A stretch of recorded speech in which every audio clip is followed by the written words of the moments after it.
قصتنا النهارده بتبدأ في نص الصحراء، وكان في راجل اسمه نيك حالته كانت صعبة جدا. كان تعبان ومجهد لدرجة انه كان بالعافية بيكمل طريقه. وفجأة نيك اخد باله من حاجة غريبة جدا. وسط الصحراء الناشفة والقاحلة دي لقى جزء من الرمل مبلول تماما. ونيك لما شاف الرمل المبلول فهم على طول ان اكيد في مية موجودة تحت الارض. ومن غير ما يضيع وقت بدأ يحفر بايديه الاتنين في المكان ده بكل قوته. وبعد شوية حصل اللي كان متوقعه، وبدأت مية نظيفة وصافية تطلع من تحت الارض. ونيك اللي كان بقاله ايام عطشان وتعبان بدأ بسرعة يلم المية بايديه ويشرب منها. ولكن لما لاحظ ان الحفرة المية فيها بتطلع باستمرار ومش بتخلص، جات له فكرة كبيرة في دماغه وفكر انه يقدر يكسب فلوس من المكان ده. ونيك كان عارف ان طريق الصحراء ده ناس كتيرة بتمر منه كل يوم، وكل المسافرين دول بيكونوا محتاجين مية. ففكر انه لو عمل بئر هنا وبدأ يبيع المية للناس هيقدر يعمل فلوس بسهولة من غير اي مجهود. والفكرة عجبت نيك جدا، وعلشان كده بدأ ينفذها فورا. وخلال نص يوم بس من الشغل قدر يحفر بئر عميق في المكان. وبعدها قعد مستني اول شخص يعدي عليه علشان يبيع له الميه. وما عداش وقت طويل لحد ما ظهر راجل راكب حصان، وكان واضح عليه انه عطشان جدا. والراجل قرب من البير من غير ما يفكر، وكان لسه هينزل يشرب الميه، ولكن نيك ظهر قدامه بسرعه ومنعه. ونيك وقف قدامه وطلب منه فلوس مقابل انه يشرب الميه. فالراجل اتعصب جدا لما سمع الكلام ده، لانه ما كانش مصدق ان حتى في المكان المهجور ده لازم يدفع فلوس علشان الميه. والراجل كان عايز يشرب ببلاش. ولكن لما نيك سمع كلامه اتعصب جدا، وطلع بندقيته اللي كان بيستخدمها في الصيد وبدأ يخوفه وفهمه انه لو ما دفعش الفلوس هيعرض نفسه للخطر. ولكن الراجل ما تهزش من تهديد نيك خالص واتجاهله وركب حصانه وبدأ يمشي. وتصرفه ده خلى نيك يفقد اعصابه اكتر، ومن غير اي تحذير ضغط على زناد البندقية، والطلقة اصابت الراجل ووقع على الارض ومات في نفس المكان. ونيك بص لجسمه وهو واقع على الارض، ولكن ملامحه ما كانش باين فيها لا الخوف ولا الندم. هو كان عارف كويس جدا ان المكان ده بعيد ومهجور ومفيش حد شاف اللي حصل ولا حد هيهتم بالموضوع اساسا. وبينما كان نيك بيحفر حفرة علشان يدفنه، سمع فجأة صوت خطوات جاية من فوق، ومن غير تأخير مسك بندقيته ووجهها ناحية الصوت. ولكن لما بص قدامه اكتشف ان الشخص اللي جاي مش عدوه، لا ده كان رجل دين معدي من الطريق. ورجل الدين اتخض لما شاف البندقية ورفع قماشة بيضة علشان يوضح له انه مش عايز يعمل اي مشاكل. ولما نيك شاف انه استسلم ومش خطر عليه نزل بندقيته وسابه. ورجل الدين ما كانش يعرف ان المية في المكان ده بفلوس، فقرب من البير علشان يشرب ويروي عطشه. ولكن نيك رفع بندقيته عليه تاني ومنعه، وبكل هدوء فهمه ان كمية صغيرة جدا من المية ليها تمن، وانه لازم يدفع فلوس علشان يشرب. وكمان بدأ يخوفه ويضغط عليه علشان يدفع بسرعة والا هيواجه عقوبة صعبة جدا. ولكن رجل الدين ما كانش عاجبه تصرف نيك ابدا، وبدأ يحاول يفهمه ان اللي بيعمله ده غلط كبير، وان استغلال احتياجات الناس مش صح، وانه لازم يسيب الطريق ده. ولكن كلامه طبعا ما بيأثرش في نيك خالص. ومع ان البندقية كانت موجهة ناحيته، بس ما كانش قدام رجل الدين اختيار تاني غير انه يوافق. فطلع من جيبه 10 سنت وحطهم في ايد نيك، وبكده نيك قدر يحقق اول مكسب ليه في الصحراء. بينما رجل الدين دفع اغلى ثمن علشان يشرب كمية صغيرة من المية. وبعد ما شرب المية جت لرجل الدين فكرة كمان، وبدأ يفكر ان البير ده ممكن يبقى مشروع كبير جدا في المستقبل. فعرض على نيك انه يشتري البير منه ب$10، وكمان حاول يضغط عليه وقال له انه لو رفض هيبلغ الشرطة في المدينة ان نيك بيعمل مشروع من غير تصريح. ولما نيك سمع التهديد ده اتعصب جدا وطلع مسدسه وبدأ يضرب كذا طلقة ناحية رجل الدين، ولكنه ما كانش قاصد انه يصيبه، وكان بس بيضرب حواليه علشان يخوفه. وبدل ما يزعل منه بدأ نيك يشكره لان كلام رجل الدين فكره بحاجة مهمة جدا كان نسيها.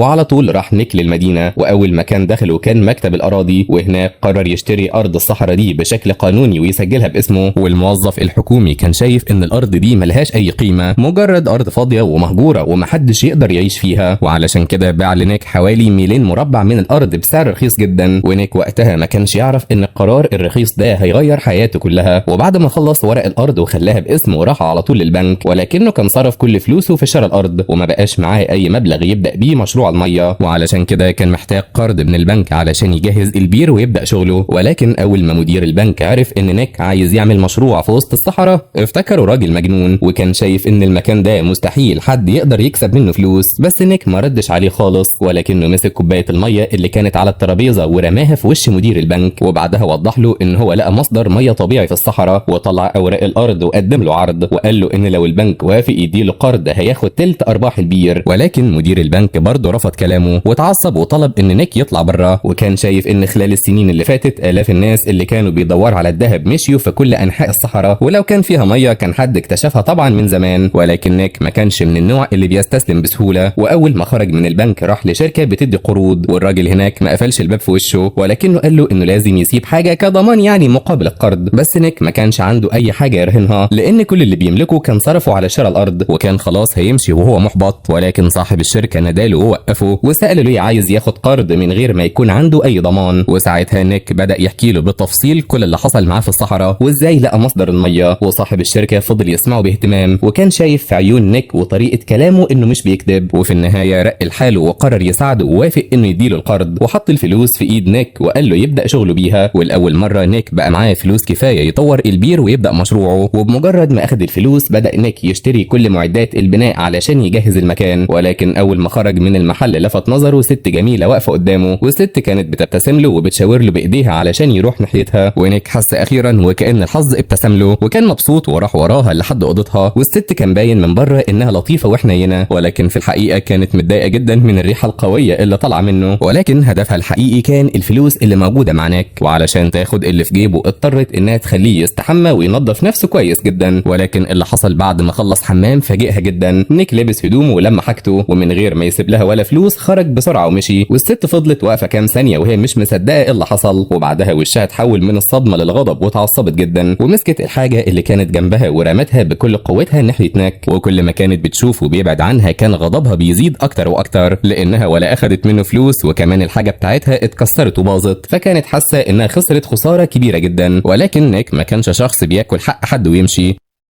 وفي نفس الليلة صرف فلوس كتيرة وراح السوق واشترى نفس الحاجة جديدة بالظبط، وبعدها رجع لها الحاجة وعوضها عن كل اللي حصل، وكمان اعتذر لها عن تصرفاته وعرض عليها انها تيجي معاه للصحراء وتشتغل معاه كصاحبة المكان. واول ما سمعت الست العرض ده عينيها لمعت من الفرحة وحست ان حياتها اخيرا هتتغير وانها ممكن تسيب الفقر وتعيش حياة احسن. وتاني يوم لمت كل حاجتها وراحت مع نيك للمكان اللي كان عامله في نص الصحراء. ولكن اول ما وصلت كل احلامها اتكسرت، لان المكان كانت حالته سيئة جدا. المكان كان معمول من قطع خشب وحاجات قديمة وخردة متجمعة فوق بعض، وحتى الأطباق والأدوات كانت متثبتة في الترابيزات بمسامير علشان محدش يقدر يسرقها، وكل حاجة حواليها كانت بتبين الفقر وصعوبة الحياة. وده شيء خلاها محبطة جدا، ووضحت لنيك إنها جت هنا علشان تبقى صاحبة المكان مش علشان تعيش وسط الخراب والتعب ده كله. ونيك ما كانش عايزها تسيبه وترجع المدينة، فقرر يعمل اللي يقدر عليه ودخل جوه وبدأ ينظف المكان ورمى الأدوات القديمة واللي ملهاش أي لازمة ورتب الأوضة بشكل أحسن. وفي النهاية تعب نيك بدأ يجيب نتيجة، والست وافقت انها تفضل هناك كام يوم وتشوف الوضع ايه. وبعدها الوقت بدأ يعدي بسرعة، والست بدأت بنفسها تلاحظ ان المكان ده بيكسب فلوس كتيرة وبسرعة، وكل يوم كان بيجي زباين جداد يشربوا المية وياكلوا ويدفعوا فلوس علشان يقضوا الليل هناك. ومع الوقت المكسب كان بيزيد اكتر واكتر، ولما شافت الفلوس اللي بتدخل المكان نظرتها لنيك وللمشروع بدأت تتغير. وبعد فترة قررت انها تتجوزوا، وبالفعل الاتنين اتجوزوا. وبعد الجواز حياتهم اتغيرت تماما، وهي بدأت تهتم بالبيت وتجهز الاكل، ونيك فضل يشتغل على تكبير مشروع الميه بتاعه. وخلال شهور قليله حظ نيك اتغير بالكامل، وبقى انجح رجل اعمال في المنطقه كلها، وبقى عنده مشروع ناجح جدا، وطول الوقت الزباين مالين المكان والفلوس بتزيد يوم بعد يوم. وعلى الناحيه التانيه مدير البنك اللي كان زمان طرد نيك وقال عليه انه مجنون بدا يحس بالغيره لما شاف النجاح والفلوس اللي نيك بيكسبها، فقرر ياخد معاه شويه من موظفين البنك ويروح الصحراء بنفسه يدور على الميه، لانه فكر ان لو نيك قدر يبقى غني من بيع الميه هو كمان يقدر يعمل نفس الحاجه. ولكن بعد ايام طويله من الحفر والتعب ما لقوش حتى نقطه ميه واحده. وفي الاخر بعد ما فقدوا الامل وتعبوا مدير البنك راح لنيك بنفسه وعرض عليه انه يحط $500 استثمار في شغله، وكان هدفه انه بالفلوس دي يكبر المشروع اكتر واكتر. ونيك وافق على العرض من غير ولا زعل ولا مشاكل، وبعد ما بقى معاه مبلغ كبير اشترى جزء اكبر من الصحراء حوالين المكان، وبقى اي حد معدي من الطريق لازم يعدي من ارض نيك ويدفع فلوس مقابل الميه. وكمان عمل مزارع كبيره للحيوانات علشان يزود شغله اكتر. في نفس الوقت ده مرات نيك بقت ست غنيه وعايشه في رفاهيه كبيره، لدرجه انها كانت طول اليوم قاعده مرتاحه على السرير وبتعد الفلوس. والاتنين بداوا يحسوا ان حياتهم السعيده دي هتفضل مستمره للابد.